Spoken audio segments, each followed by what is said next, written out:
BFR, Raffo Jingo, my people, follow who no road. His Excellency Simon Ekpanjoku, na him they carry us enter Biafra. He dey play the show, no be lie. The good guy, Prime Minister of Biafra Republic Government, in exile, went there for Obodo Yibo, Finland. With him government, na him they do the wonder. Say make you join, follow up, he go sweet you for body. Freedom today, better for you and your pikin dem. I dey tell you, he can still bring ogbonge raffle draw with big money when you go win. I dey tell you, no be lie. Starting from on the 29th of November, go reach December 3rd. Now this thing dey happen 2024. And make I shock you, the money, it makes sense well. $20 and total winning prize $10,000. A first prize $5,000, third prize $2,000. BFR, no sit down, no sit down. Look, na dog name. They want from here gather money to build Biafra, where you they cry for sins. You go also win too. A referendum is a right to you. Bergie USA is welcoming our Obataobi, His Excellency Prime Minister Mazi Simon Ikpa, to United States USA for a town hall meeting, and Bergie, Texas will be presenting the Kola Nut, Iwa OG. Therefore we are inviting wonderful people of Biafra, friends of Biafrans, well-wishers and all lovers of freedom to this great event.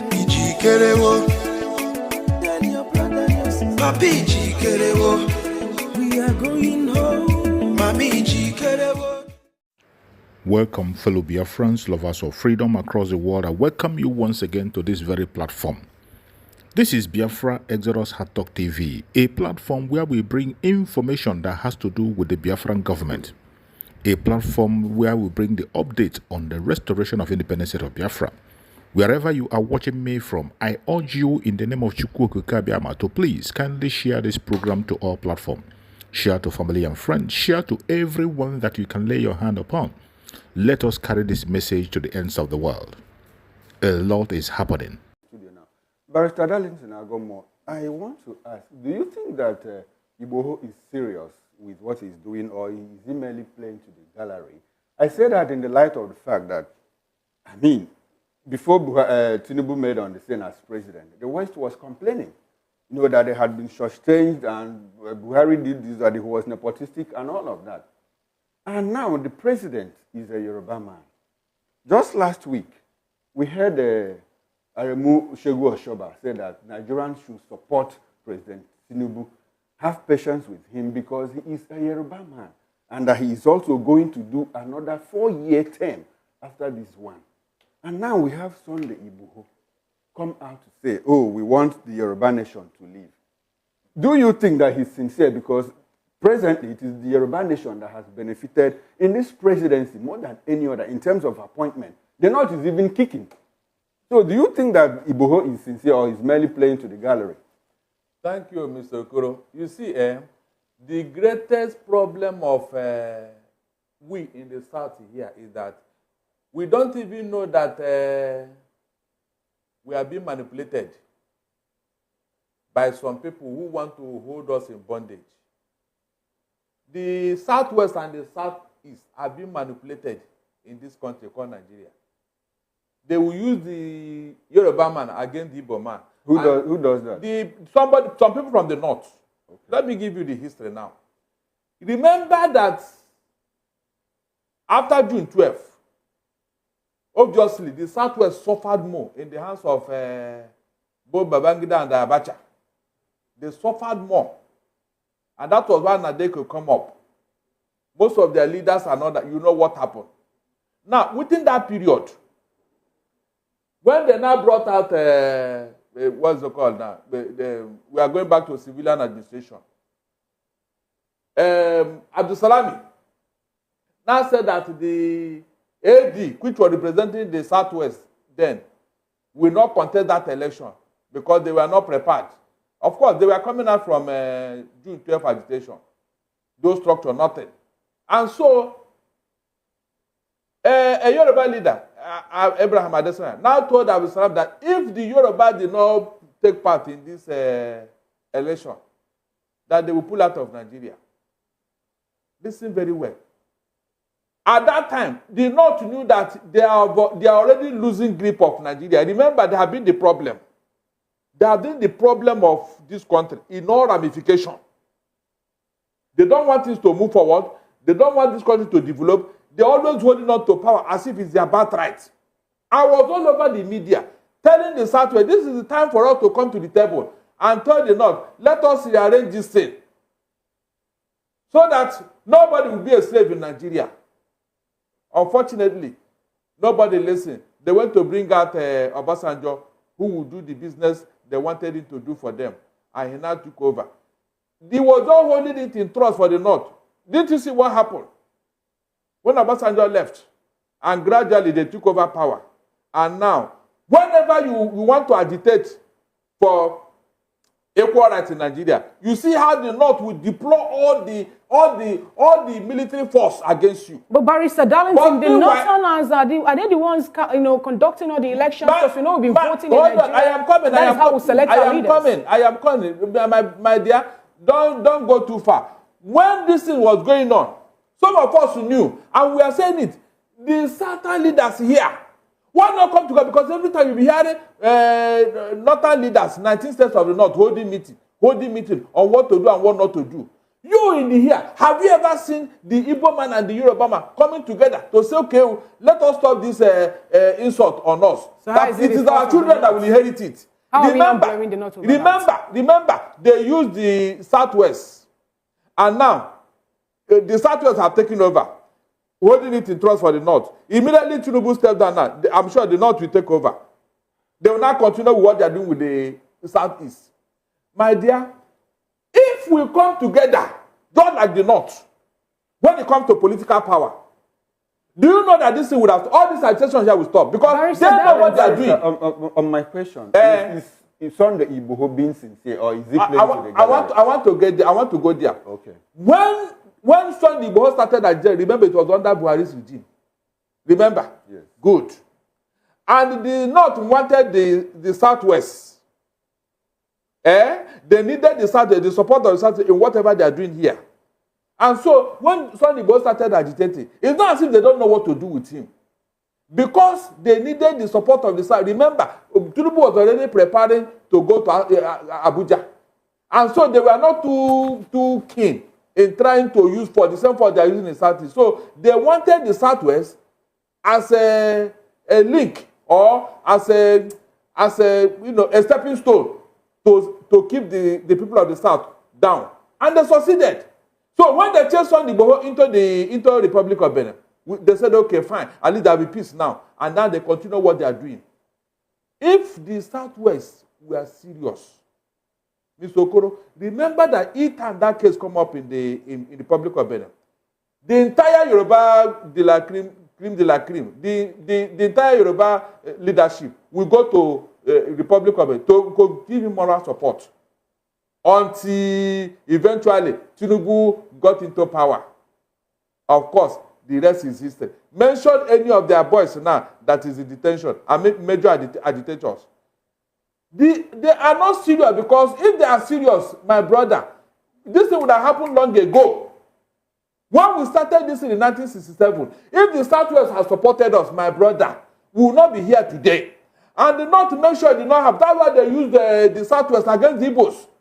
That Biafra we are talking about in 1967. Look, is that not what we are talking about today? The Aburi Accord, who truncated it? It was the permanent secretary from the Southwest who truncated it. When Ogowori came back with Aburi Accord, Manowa, Asiodu, and all of them, they told the Gowon, don't do this, don't sign it. No, this Igbo man, he has used the person to manipulate you. Don't sign that thing, no. They made the Gowon not to sign that Aburi Accord. And you know the rest of the story. That was one thing that would have saved Nigeria from civil war. They truncated it. All because of what? The North was manipulating them. Can you see it? So, in time we want to move forward, they will look for somebody they will use to make sure it does not happen. So, this is that Sunday Igboho is doing that. The Southwest, one way or the other, you see somebody saying yes. It's not as if they are not serious. If they are serious, Mr. Okoro, you will see the reaction. The same way they came out against June 12th. The same way they came out in 2012 against Jonathan, they would have done the same thing. But because a Yoruba man is in Asoro today, I cannot take them serious. All right. They are just playing to the gallery. All right, Barrister. I'm giving you instances here where they would have taken effort, made serious effort to stop the hegemony of the North against the South here. Those are your thoughts, and they're quite. We value your contribution on the program. Let me come back to Opeoluwa now.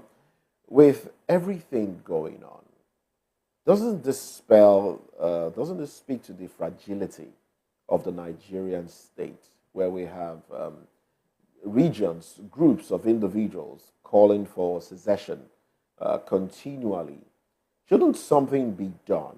We don't see this happen in places like America, where you have, a culmination of different people, different groups of people, basically, one can say America is made up of different countries because of how large different states are in the United States of America. We don't see this call for separation, secession. Don't you think there's a larger problem here? All right. So for Nigeria, we're having like three major issues. Number one, we're having a constitutional problem. Number two, we're having we're having a resource allocation issue. All right. And number three, we're also having what we call fundamental behavioral pattern issues. All right. That is our cultural values. Call it tribal issues. All right. So if, number one, we're having a constitutional issue, the question is, are we ready, are the leaders ready to bring the people together? Now, each time we have a conversation around that it is a Igbo man that is Nasorok, or it's a Yoruba man that is Nasorok, I'm always, for me, I always smile and look at whoever is having that conversation, as that the person is actually deceiving, either the person is deceiving himself or is deceiving the citizens. Because in this same country, we have Ayin Pius Ayin as Senate President. What was done for Nigeria? In this same country, we have Ikwe Ekeremadu as Deputy Senate President. For years, nothing tangible in the East. In this same country, we have Okadigbo as the Senate President. Nothing tangible as development in the East. Now, we are all blaming Yoruba man.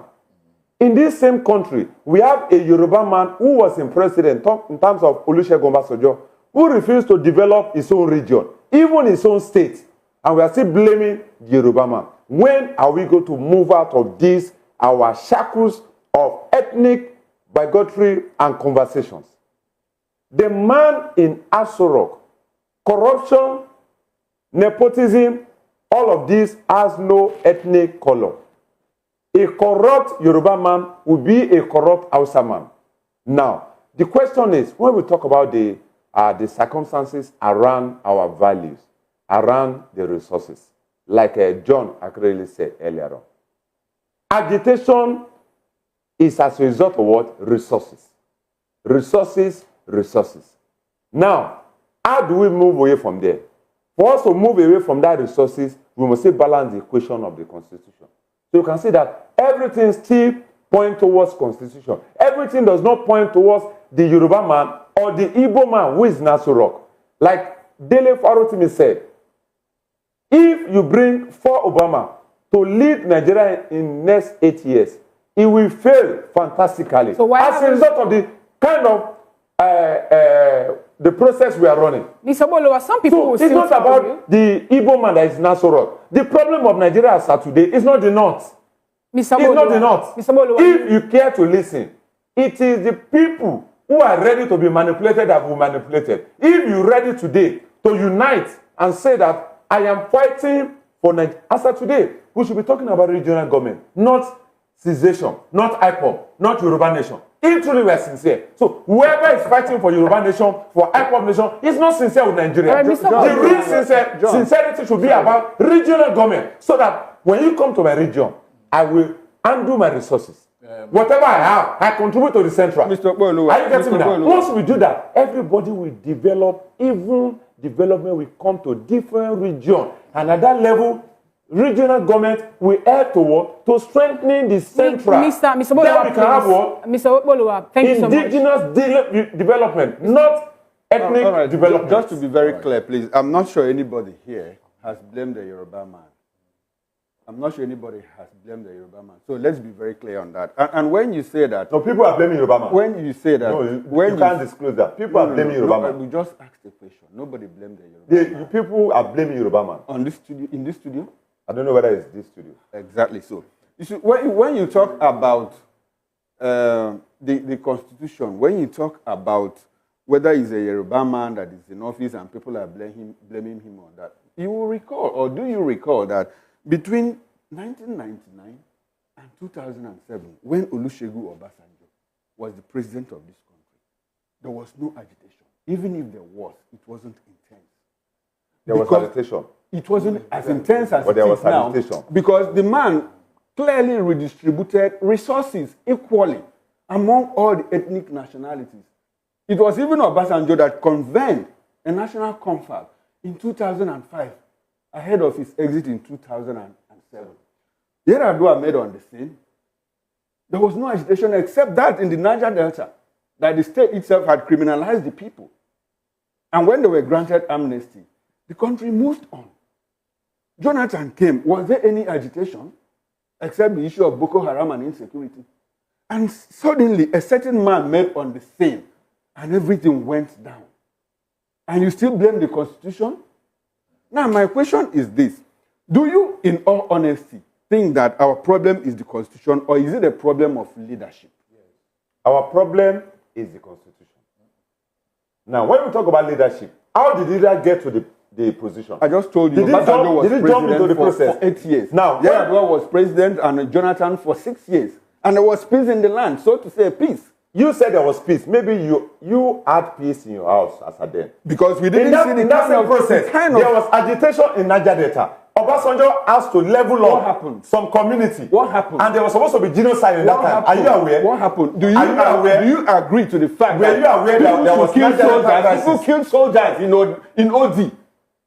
People killed soldiers. Do you approve of that? That was why Obasanjo commanded the military to take charge of OD. But that was an agitation.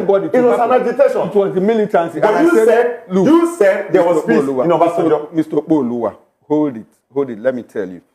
There was agitation in the Niger Delta because of militancy. The state had clearly criminalized the Niger Delta people. And when Yar'Adua came, what did he do? He granted them amnesty and everything quietened down. But there was agitation. Didn't I say that? I said it wasn't as intense as it is No. That everybody you are coloring black to be blue. There was a serious agitation. There was serious agitation. Do you think that is the problem of leadership or that of the Constitution? Because Obasanjo operated the same Constitution Yar'Adua did and Jonathan did. You are Okoro. If you and Barrister Darlington enter Aso Rock today with the kind of constitution we are operating, you will fail fantastically. That's what I'm saying. Mr. Boluwa, a whole lot of people. Did Obasanjo succeed? Mr. Boluwa, did he succeed? Obasanjo succeeded. He did not succeed. Obasanjo succeeded. He did not succeed. Obasanjo left the economy. A man that did not develop his region, you're saying that he succeeded. Mr. Boluwa, some people are now saying. You saw what Buhari did to Napa region. Mr. Boluwa, he developed his region. Mr. Boluwa, Obasanjo did not develop his own region. He said he succeeded. He said he succeeded. I'm surprised you're having this conversation. The northern region that is still posting figures of the poorest of the poor. Mr. Boluwa, now the question is this: since you have just pointed out, where's the railway line that Obasanjo did in Southwest? Mr. Boluwa, since you have just pointed out a whole lot of things, now you made mention of how some people have been there from a particular time to this point in time. You made mention of people who are Senate presidents, and you also remember that you have Senate presidents also from other parts of this country. But I was surprised that I didn't make mention of a Nigerian or Southeastern an Igbo man who is a president, when you're making this thing. And this is where some people are actually hinging on when they make their own. Because they said, why, since you have tried all these people and it didn't work out, why not let the people who have been clamoring, who have been talking more about this, get to that position? Why is it difficult? No. Let us give it a fair trial so that they will now say they have tried and they failed. They will now know it is a case of the whole Constitution, just like you're pointing out.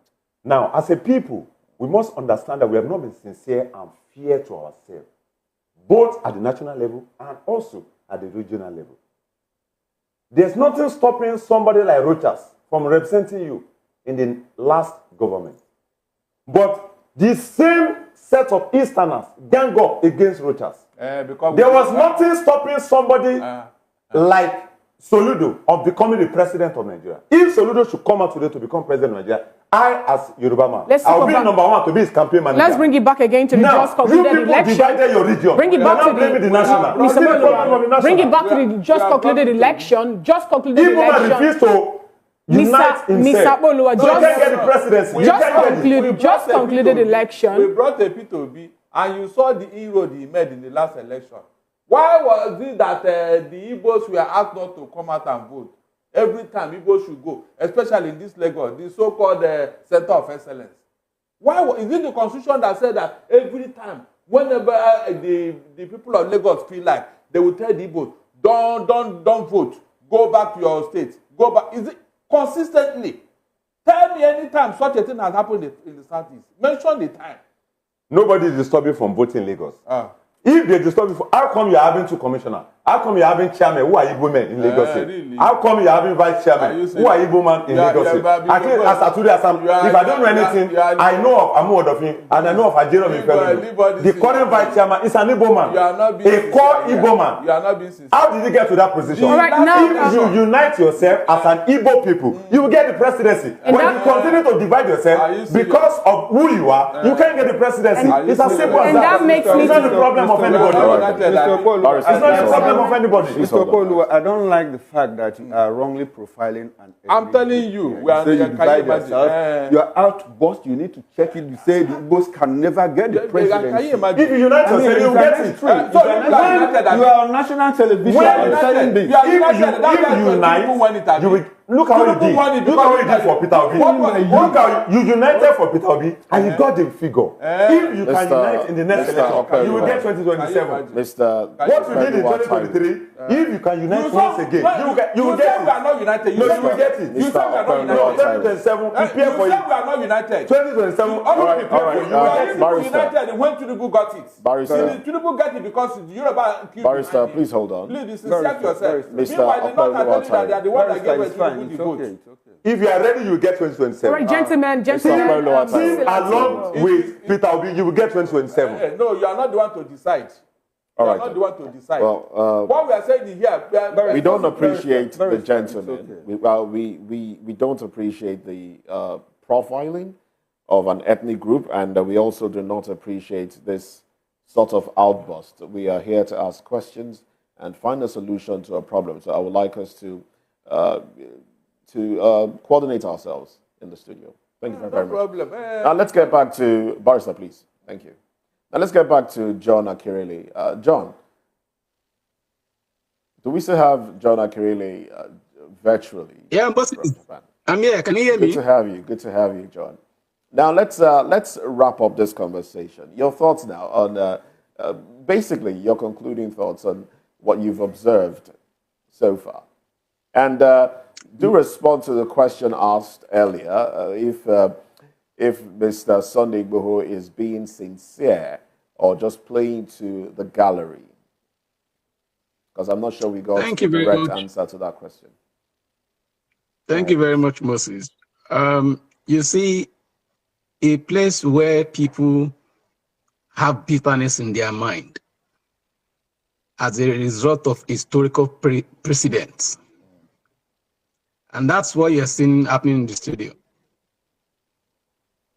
Barrister, on the other hand, is telling you he's a student of history, and he never forgets.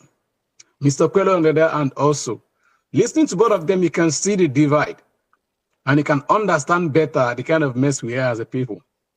And so for me, Sunday Igboho, either you say he's playing to the gallery, or he's saying he's just joking, or he's saying what he's saying now does not really carry weight. Don't forget that it's a seed that has been planted.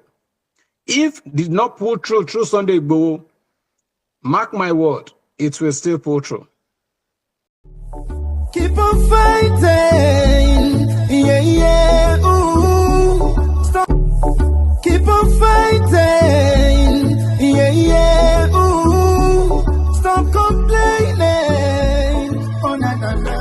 Get ready, good people. people of Biafra and lovers of freedom all over the world, for this invitation announcement as we approach the December Biafran historical event in Finland 2024. The Biafran Redeclaration Sponsorship Committee and its members are inviting all Biafrans and friends for a mega fundraising this Sunday, October 20th, 2024 at 7 p.m. Biafran time. Always remember that the enemies understand what is coming and they wait for a result. So the harder we push and support financially, the more the enemies tremble. The closer we get to the promised land, the tougher we expect it to be. Together we shall win, and the sun must surely rise this year. Biafran Fest, Biafran Exodus, and Biafran Republic Government in Exile.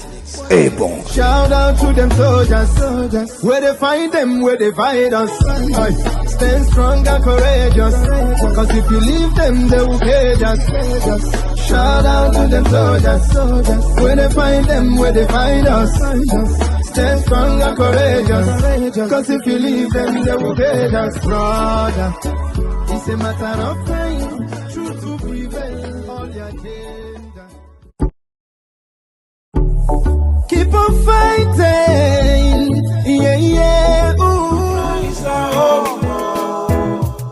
A referendum is a right, yo. Bergi USA is welcoming our Obataobi, His Excellency Prime Minister Mazi Simon Ikpa to United States USA for a town hall meeting, and Bergi, Texas will be presenting the Kola Nut, Iwa Oji. Therefore we are inviting wonderful people of Biafra, friends of Biafrans, well-wishers and all lovers of freedom to this great event.